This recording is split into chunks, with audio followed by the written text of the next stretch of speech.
Hello everyone, it is Phil the Harness Doctor, and in today's video I am finally excited to share with you guys retrofitting these Denali leather heated and cooled seats onto my 2021 Chevy Silverado LT truck. This has been a long time in the making, and I'm finally excited to share with you guys how to get these installed.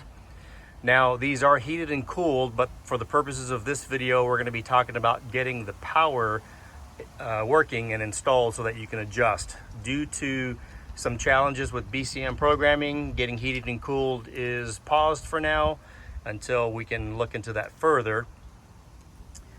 These seats, I believe, came out of 2021 truck, so this video, this will be compatible for 2019 to 2022. For those that don't know, GM came out with a refreshed interior, 2022.5. So this will not be the same for 22.5 and later. So for now, this is going to be good for 19 to 22. So let's take a look at my truck and I'll show you the seats I currently have. So here on the driver's side, my driver's seat is a factory cloth heated powered seat. When I went ahead and test fitted the heated and cooled seats and swapped out the dash button, the heat worked, but the cool didn't, and that's where we discovered that for heating and cooling retrofits, that's going to require custom BCM programming. So for now, getting heated and cooled is going to be paused. Since my truck already came with heated cloth seats, the heat function does work on mine. So stay tuned for the cooling side of that once we get that tested and progress with that process. And here on the passenger side, again, I've got a manual passenger seat cloth, also heated. So in the previous generation, the 2014 to 2018 trucks, if you had factory heated seats and you installed heated and cooled, the passenger seat would typically work for cooling right off the bat. So cooling did not work on either seat for me. So we're gonna continue doing some testing and possibly some development on that. More to come. Now, for the purposes of getting the seats installed, because it is hot here in Texas, we're gonna go ahead and take the new seats inside the house in a nice, comfortable, controlled temperature environment, and we'll get working on that. One of the things I wanted to point out before we took the seats inside to get them worked on is that if your truck came with a powered driver's seat and you got a higher trim seat out of a Denali, an SLT, a High Country, or an LTZ, if the driver's seat has a memory module and you go to install it into your truck, you're going to lose power. And so what we need to do is we're going to be bypassing the memory module on the driver's seat. For those that don't have a factory powered seat in the driver's side to begin with, there may be some additional requirements on the floor connector to add power, but we'll still need to bypass the memory module on the driver's seat. So we're going to take this inside and we'll get started. So here we have the driver's seat laid on its back. Some of the tools that you'll need for this: you'll need a Torx T30, needle nose pliers, scissors, a small flat blade screwdriver, knife, wire stripper, electrical tape, and some automotive tape. First thing you're going to want to do here is you're going to want to remove the side adjust control panel. There is a Torx T30 screw here, and there's one on the back side here. Once you get those two screws out, the panel is going to be held on by this retention clip. And so that's what the needle nose pliers are going to be for. Is you want to get in there, you want to squeeze this tab this way and then pop this panel out. So let me go and get those screws out, we'll get it popped out. With your needle nose, you want to get in here, squeeze this tab, and pry the panel off. The panel has a bar and this retention, so you want to just pop that off the bar as well. So that will pop this panel off and just work its way out of the seat.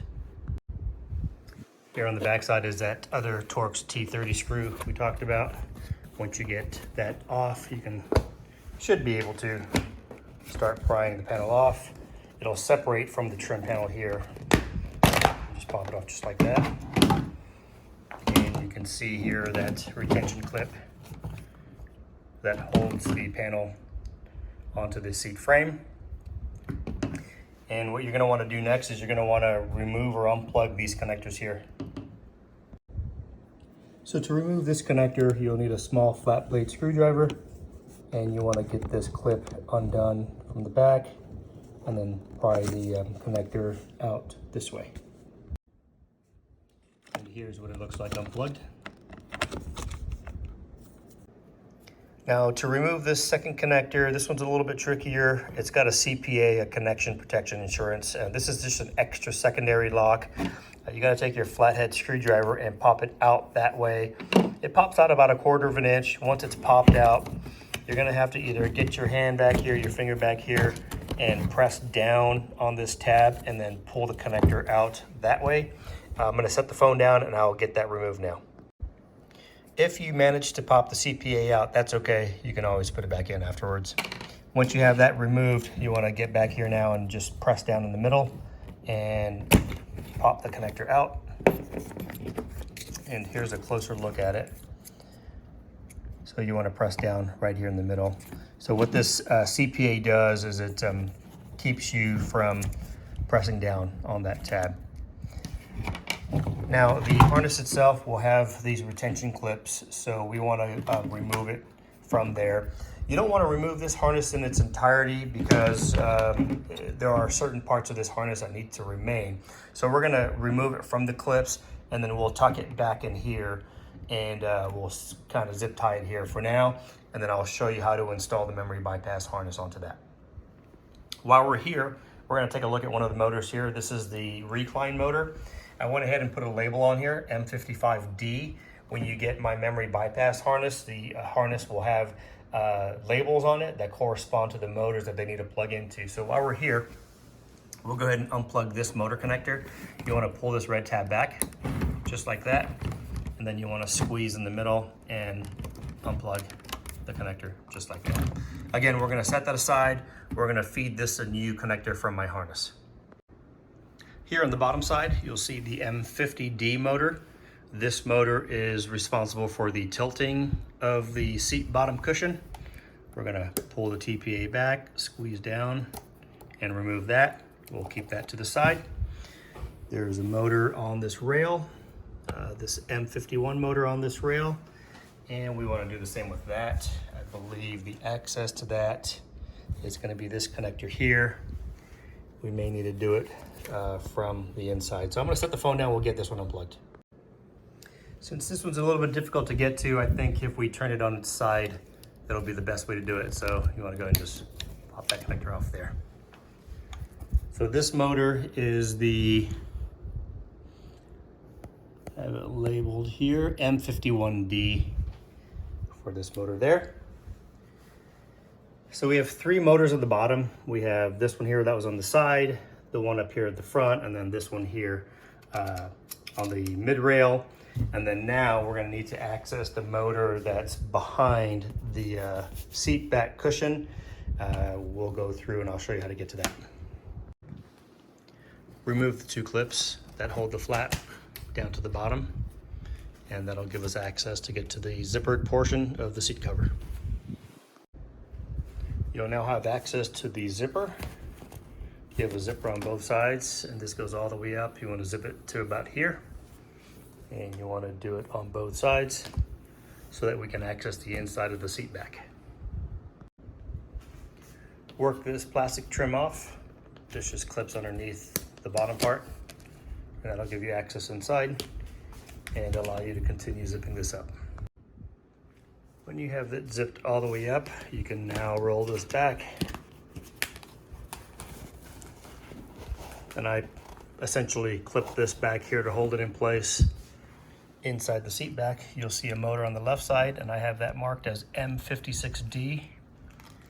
And then the lumbar motor labeled as A14D. We're gonna get the harness unplugged up top on both connectors. So here we have the M56 motor connector unplugged on the A14D lumbar motor. This one's a little bit trickier. There's a red tab on the side. You want to lift that up and then squeeze the connector and work it out just like that. You want to have all the motors that are unplugged. You want to tuck those harnesses aside and zip tie them. It's because we need to make room for the new harness. So let's get the seat memory bypass module harness installed, and I'll show you what that looks like. So here's the seat memory bypass module harness. We've got the S64D connector. That's the main connector that's going to plug into the control panel. And you have the S65D that's going to plug into the side of the control panel. And then you have your 3 motors on the bottom of the seat that we looked at and on the side of the seat. The longer run harness is going to go to the seat back. That's the motor that we unplug from the back, and then the lumbar. So start with the main control panel, install these 2 connectors first. The black and red power and ground wires, we're going to omit that for last. And then we'll plug in the connectors to their respective motors. Each one of these harnesses are made to length, so it should reach all of their intended motors, and every connector will have their label as to where they go to match up with the correct motor. So let's get that installed now.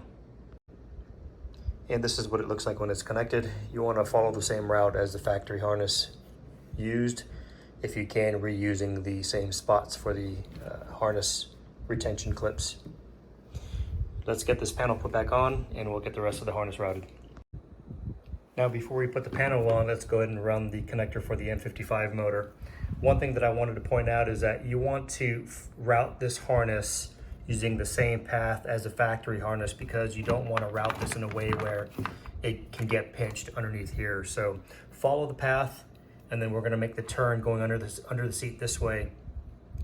Locate the M55 connector on your harness. These are all labeled M55, and plug that in. Now that you have the M55D motor connected, we can secure the old harness so that it's out of the way, and then put this panel back on. Remember, you have a retention clip here, and then the 2 torque screws on the back, and then the trim piece will connect up here at the top. These bars here will attach to the trim panel's retention spots here, and up here at the top for the top part. And if you've done it right, you can go ahead and screw in your 2 Torx T30 bolts on the back, and then we'll flip the seat up and we'll work on the bottom. Locate the M50D harness, and we want to route that through, and just again follow the same harness routing. We want to get it down to this bottom motor here, and we'll get that one plugged in. Just like that. Next, locate the M51D connector and route it to the motor on the mid rail. And again, this one's kind of in an odd position, but it's going to plug in right there.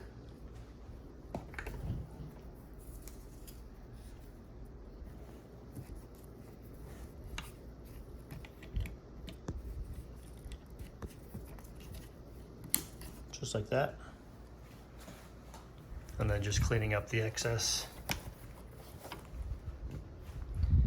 And those are the 3 motors on the seat bottom. You have the M50 down here, the M51 on the side, and then the M55 in the mid rail. Now we'll get the harnesses to the back of the seat. For the black and red wires, we're going to leave that close to the actual seat harness. I'll show you what needs to happen with that. So for now, let's get the 2 leftover remaining wires to the back of the seat. The one for the M56 will route on the left side, so just follow this path. The one for the lumbar, the A14D, will run on this side. So again, just follow the path and the routing as the factory wiring does to get it to where they need to go to. And then we'll get those plugged in to their spots. And again, just zip tie back the factory harness so that it's out of the way.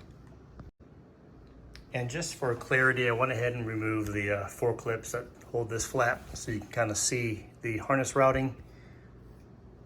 You can see how it runs across, comes up this way, and you can just, again, follow the same path so that you can get the 2 remaining harnesses into this area and then plug them in. Once you have both of the harness connectors plugged in, you can go ahead and close this up. And what I found to make this easy is I grabbed a zip tie and inserted it into the hole and essentially pulled the zip tie down to zip that up. So let me go ahead and get this zipped up and closed up.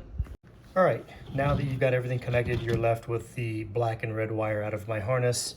And essentially what we need to do with this black and red wire is splice the power and ground into the seat connector. So in order to do that, we need to prep the connector for that. This beige housing, you want to slide this down. In order to do that, you're going to want to depress the little tab there on the inside with a flat blade screwdriver. Just press that tab in, and then you want to slide this connector forward like that, and that'll give you access to unclip these clips that hold the yellow connector in. So just work those out.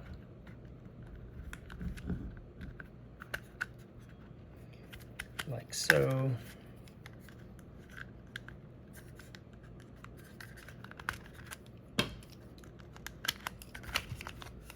And now you have access to the wires on the connector itself. So what you want is you want to hit this black wire here and this red wire with this yellow stripe. And essentially what we're going to do is we're not going to cut this, we're going to splice these two wires into this connector. Now, this particular seat is not the seat that's going in my truck. I had to borrow this seat for the purposes of making this video. So I'm going to get a connector and show you how to splice those in. Once you get it spliced in, you can retape this back up, put the cover dressing back up, and prepare the connector, and then simply plug it into your seat in the truck. So let me show you how to splice these wires in. So here's a replica connector that I made to replicate the seat connector. And essentially what I'll do is I'm gonna take the replica to my desk and show you how to splice these two wires into here. Because again, this is a customer seat and I don't want to make that splice. I'm just borrowing this seat for the purposes of the video. So we're going to take this back to my desk. We'll get these two wires spliced in, and I'll show you how I do that here. So here are some of the tools you'll need to perform this splice: wire strippers, a knife, small flat blade screwdriver, a wire stripper, electrical tape, automotive harness tape, and a pair of scissors. So let's get started. So here is the replica connector, and again, we're going to be splicing into the red and the black wire. On the factory seat, this red wire should have a yellow stripe on it, but essentially, if you're looking at the connector with the red tab up, it should be the black and red wires here on this top row. So you want to take your red wire, you want to strip off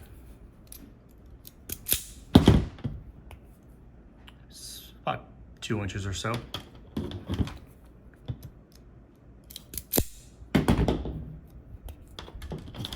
Like that. Using your wire stripper and the appropriate gauge, this should be 14 gauge wire, I'll make a cut. Now this is actually not cutting all the way through, so what it does is it puts a score onto the wire like that. And then we take our knife and carefully remove the outer sheathing, just like that. Take a flat blade screwdriver and just separate the strands and make a little eyelet. Just like that. Take your red wire, put it through the hole, and then just wrap the wire around. You want to get at least 3 revolutions around the wire, just like that. Now you can go the extra step and actually solder this if you like, but this is a perfectly acceptable splice. We'll do the same thing with the black wire, but we want to offset our splices so that it's never going to come in contact with the first splice. So we'll do the same thing down low here. Just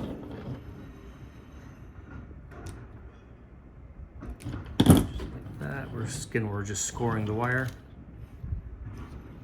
And using a sharp knife, carefully remove the outer sheathing, like so. Separate the strands with a screwdriver, and then take your wire through the eyelet,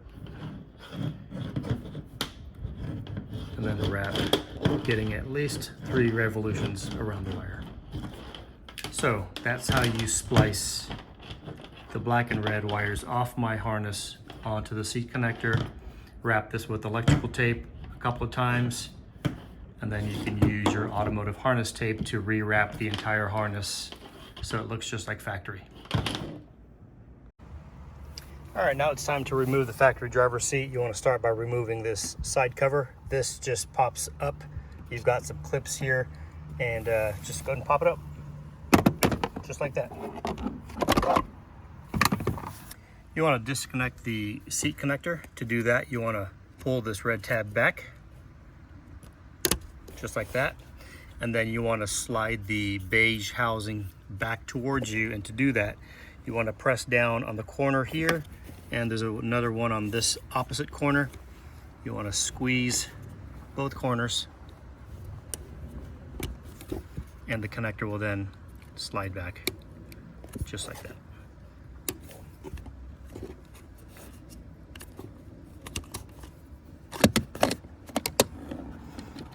That's the corner you want to push in on, one there and one on that side. So you're going to squeeze the corners and then slide this whole housing back, and now you have access to pull the plug out.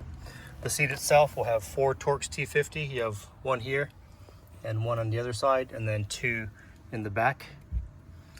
You may want to leave this plugged in so that you can move the seat forward and backwards to access the bolts. Moving the seat all the way back and adjusting the seat down will give you better access to the front Torx T50 bolts.